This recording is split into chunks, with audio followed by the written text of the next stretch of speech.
Bien, los tratados Torrijos-Carter son el resultado de un largo proceso de lucha que prácticamente comienza en 1903 después de la firma del Tratado Jaiguno-Varila. El Tratado de Jaiguno-Varila es firmado en 1903, el 18 de noviembre.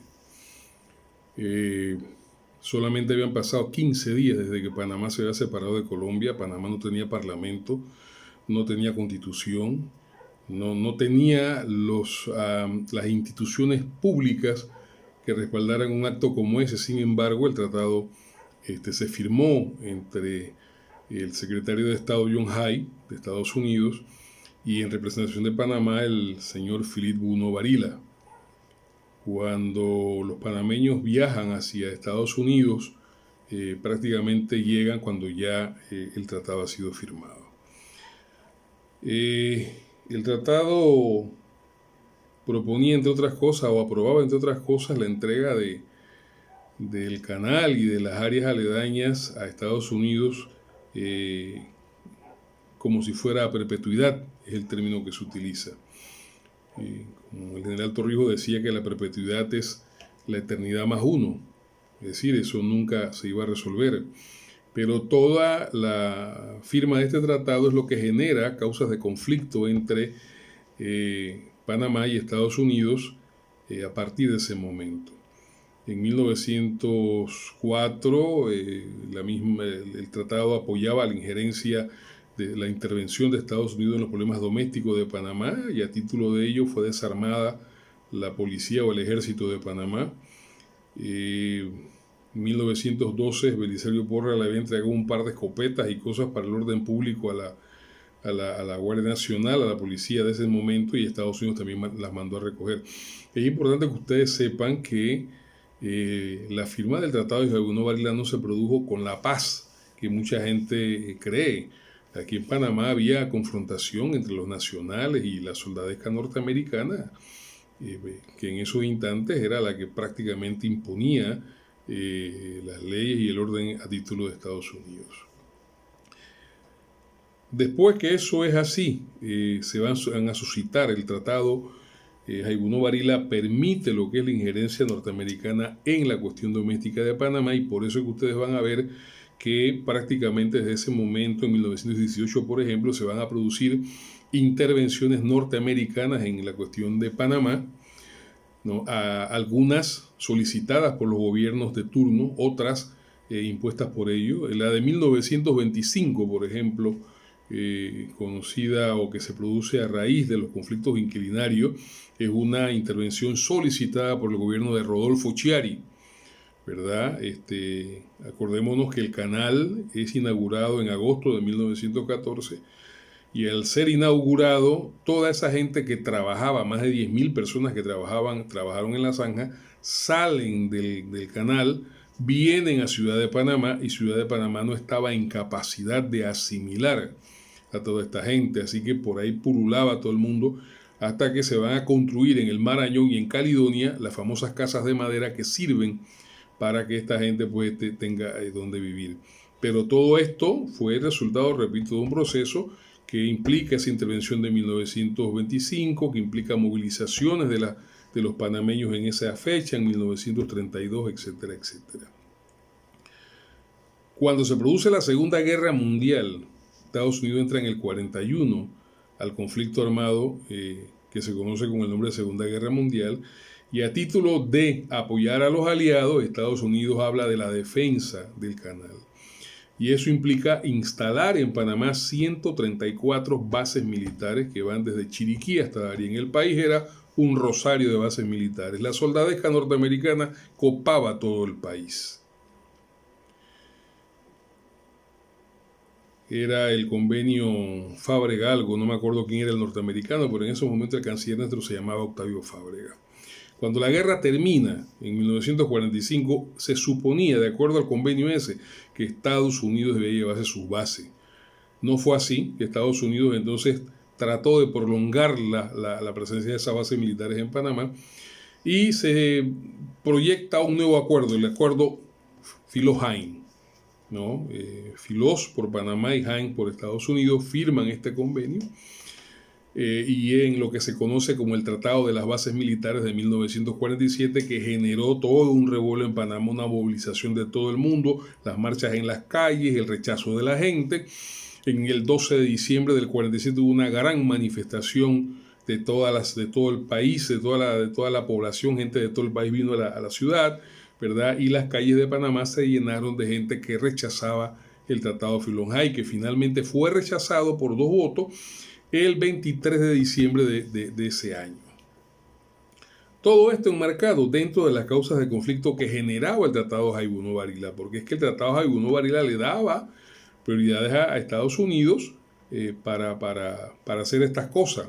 Ya en 1936, ¿verdad? El presidente Harmodio Arias, ¿no?, intenta reformar ese tratado y lo logra con éxito. En el 36, Harmodio Arias, en el famoso convenio de buena vecindad o de buena amistad con Estados Unidos, el famoso Tratado Arias-Roosevelt, Panamá logra que Estados Unidos, ¿verdad?, se elimine la cláusula esa del Tratado de Jaibuno Varila que le daba potestad para intervenir en los problemas domésticos de Panamá. Así que a partir del 36, Panamá es un poco más dueña de su destino, pero eso no elimina las causas de conflicto que hay entre ambos países, producto pues de este problema de la zona del canal. Ya entrada la década del 50, ¿verdad? La zona del canal era un área de 1.432 kilómetros cuadrados, donde Estados Unidos había instalado a lo largo de todo este periodo bases militares. Al final fueron 14 bases militares con 10.000 soldados que dormían y vivían allí, ¿no?, que en realidad eran custodios no solo del canal, sino también de la población norteamericana que vivía en esa zona, los llamados Sonian. Sonian se llamaba a la gente norteamericana que vivía, y algunos nacían en la zona del canal. En mayo de 1958, la lucha por la soberanía retoma otro impulso, con la famosa siembra de banderas que llevan adelante estudiantes como Carlos Arellano Legno y Ricardo Arturo Ríos Torres, ¿no?, que fue una especie de operación clandestina que se hizo en horas de la noche, ¿no?, y sembraron de banderas los alrededores del Administration Building en una reafirmación nacional. Pero uno de los elementos cruciales fue la reorganización de la Federación de Estudiantes de Panamá en diciembre del 57. A partir de ese momento, el movimiento estudiantil panameño comienza a desempeñar lo que había sido su papel desde 1943 en la vida social y política del país. O sea, a eso va acumulando una serie de movilizaciones, de reclamo, del problema del rescate de la soberanía, ¿no? Van surgiendo consignas como soberanía o muerte, etcétera, etcétera, que siguen manifestando la, rebeldía o el disgusto de los panameños por tener esta presencia norteamericana allí. Esto llega a su nivel culminante en julio del 63. El presidente Roberto Francisco Schiari viaja a Estados Unidos y se entrevista con el presidente John Kennedy. Y de esa entrevista salen 3 puntos, un acuerdo de 3 puntos que, entre otras cosas, planteaba la necesidad de que en la zona del canal, ¿verdad?, en los edificios administrativos, flameara junto a la bandera de Estados Unidos la bandera panameña. Fíjense esto. En la zona del canal no era izada la bandera panameña desde el 3 hasta esa fecha. ¿No? O sea, durante 60 años no se izó la bandera panameña, pese a que era un territorio nuestro, ¿no? Entonces se hace el acuerdo Schiari-Kennedy, ¿no? Y en efecto ambos países convienen en que sí, pues, en el Administration Building, en los juzgados, se izara la bandera panameña. Ese acuerdo, repito, julio del 63. Sin embargo, pese a que era un acuerdo con el presidente de los Estados Unidos, los Sonian, la gente que vivía allí, se opuso a que se enarbolara la bandera de Panamá en la zona del canal. Eso es lo que provoca el 9 de enero. Que el 9 de enero en la mañana, hay un grupo de estudiantes institutores, ¿verdad?, que deciden ir hasta lo que es el Balboa High School, el Colegio Superior de Balboa, el que está ahora detrás del cuerpo de bomberos de la zona del canal. Cada ustedes pasarán por ahí cada vez que tienen que ir al Cosway o tienen que regresar a Albrook, ¿no? En ese colegio llega una delegación, qué sé yo, de 15, 20 muchachos nuestros, con la bandera panameña, se ponen en el asta, ponen la bandera, la izan y cantan el himno nacional. Pero antes de retirarse, los Sonian comienzan a arriar la bandera, la bajan, ¿verdad? Y comienza una discusión entre los panameños y los norteamericanos. Y en medio de esa discusión queda la bandera, los gringos la jalan por un lado, los panameños tratan de llevársela y la bandera se rompe, ¿verdad? La bandera queda rota y eso hiere el sentimiento de los muchachos, ¿verdad? Que son insultados, como los Sonian ahí eran mayoría, los insultan, le dicen cosas, los largan y ellos regresan a la ciudad de Panamá, e informan tanto al país como al presidente. Hay una foto del presidente Chiari recibiendo la bandera rota, ¿no? Y eso se riega como pólvora por la ciudad. Y ahí comienza el disgusto de los panameños.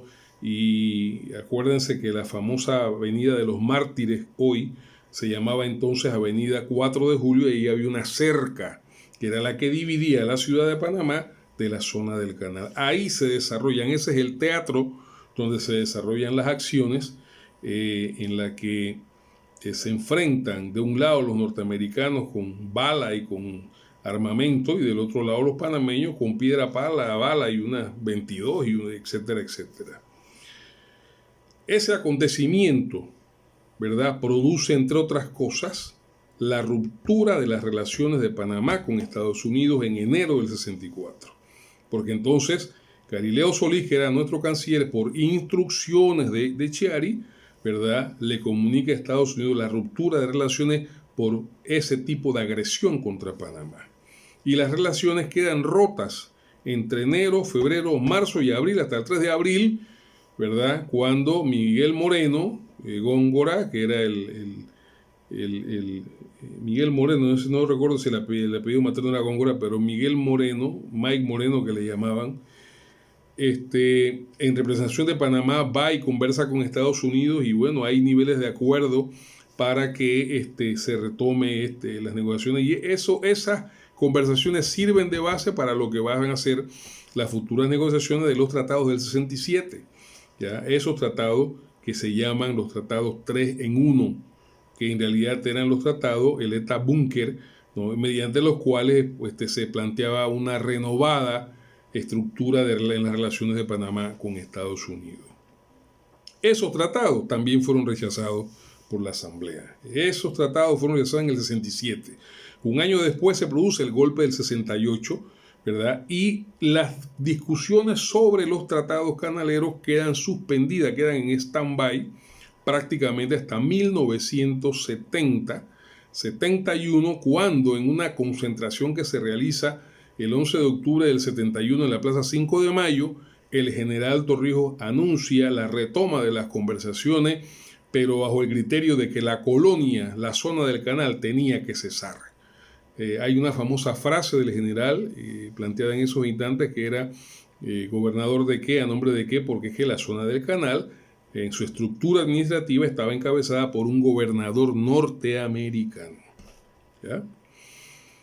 Entonces, esa decisión se toma en el 71, hay consultas en el 72, acercamientos en el 73, y en febrero del 74, el 7 de febrero del 74, visita a Panamá el entonces secretario de Estado Henry Kissinger, que se reúne con el ministro de Relaciones Exteriores de Panamá en ese instante, Juan Antonio Tac, ya fallecido, ¿verdad? Y que entre otras cosas pues acuerdan, ¿no?, una agenda de 8 puntos que se conocen el día de hoy como los acuerdos Tac-Kissinger, y que en su encabezado decía que las causas de conflicto entre Estados Unidos y Panamá, formuladas por el entonces ministro de Relaciones Exteriores de Panamá, Juan Antonio Tac, se convirtieron en el acuerdo Taft-Kissinger firmado en la ciudad de Panamá el 7 de febrero del 74. Esos principios servirían de discusión y negociación sobre los cuales se llegaría a un nuevo convenio. Son ocho puntos, ¿verdad? De los cuales salen los tratados Torrijos-Carter. En resumen, los tratados Torrijos-Carter son el resultado de una batalla de 73, 74 años de los panameños insistiendo una y otra vez ante Estados Unidos porque se reformara el tratado, porque se derogara el tratado Jaibuno Varila, ¿verdad? El primero de los 8 puntos, Taft-Kissinger decía que el tratado de 1903 y sus enmiendas serían abrogados al concertarse un tratado enteramente nuevo sobre el canal interoceánico. Es decir, que apenas que se aprobó el tratado Torrijos-Carter, el Jaibuno Varila quedaba totalmente liquidado, quedaba totalmente eliminado. Se eliminaría también el concepto de perpetuidad, esa era la segunda causa de conflicto. El nuevo tratado relativo al canal de esclusas tendría una fecha de determinación fija. Eso era una discusión que se venía haciendo y que no se desarrolló más sino hasta después que empezó el siglo XXI. Un punto 3 decía que la terminación de la jurisdicción de Estados Unidos de América en territorio panameño se haría prontamente de acuerdo con los términos especificados del tratado. Y lo que el tratado planteó, después que se firmó el 7 de septiembre del 77, era que el 1 de octubre de 1979 la zona del canal dejaría de desaparecer y Panamá entraría a tomar posesión, ¿verdad?, de ese territorio que le había sido conculcado por tantos años. Así que, repito, el tratado Torrijos-Carter es el resultado de todo un proceso de lucha, ¿no?, que ya en su plena negociación implicó, entre otras cosas, la existencia en Estados Unidos de una corriente que entendía la posición panameña, que moralmente valoraba la posición panameña, que era una posición encabezada por el presidente Jimmy Carter, ¿no?, y en Panamá un hombre que lideraba un país, ¿no?, que reclamaba, que insistía en un reclamo de 76 años, y que ese hombre era el general Omar Torrijos, en torno al cual giró toda la unidad nacional respecto a eso. Ese tratado es el que acaba con la zona del canal, pero además de eso, incorpora el canal a la jurisdicción panameña. Desde 1914 hasta el 2000, hasta el 99, Estados Unidos administró el canal como un bien de su Estado, ¿verdad? Y le pagaba a Panamá una anualidad de $2.500.000. Repito, $2.500.000, ¿no? Que si ustedes toman en consideración que el canal le está generando hoy a Panamá arriba de $1.000 millones, esos 2 millones no tenían absolutamente nada que ver con lo que el país merecía. Pero todo eso, la incorporación del tratado, ¿no?, el dinero que recibimos hoy, pero sobre todo la culminación de un proceso que hizo realmente independiente al país, que bueno, lo otro puede ser materia de discusión, eso se debe al Tratado Torrijos-Carter. Es lo que les puedo decir y muchas gracias. Saludos.